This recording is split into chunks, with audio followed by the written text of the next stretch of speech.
અમદાવાદના પૂર્વના વસ્ત્રાલમાં 6 દિવસ પહેલા ભારે વરસાદના કારણે તળાવ ઓવરફ્લો થયું હતું। તળાવના પાણી આસપાસ બગીચામાં ફરી વળ્યા। આજે 7મો દિવસ છે, બગીચા અને તળાવ આસપાસ પાણીનો નિકાલ નથી થયો।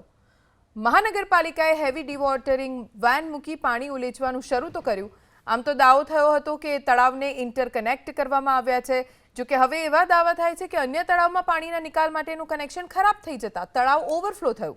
વસ્ત્રાલના કોર્પોરેટર સ્થળ પર પહોંચ્યા, પાણીનું નિરીક્ષણ કરી તાત્કાલિક ડિવોટરિંગ વેન મૂકી પાણીના નિકાલની વ્યવસ્થા શરૂ કરાવી।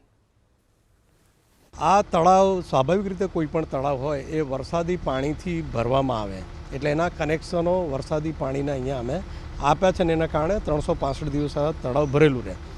અને આ તળાવનું ઇન્ટરકનેક્શન અમારું બીજું એક ખોડિયાર તળાવ છે તેની સાથે કર્યું કે જો આ તળાવ ભરાઈ જાય તો એક લેવલ ઉપર આવે એટલે એ તળાવમાં ઓટોમેટિક એ પાણી ત્યાં લેવલથી જતું રહે।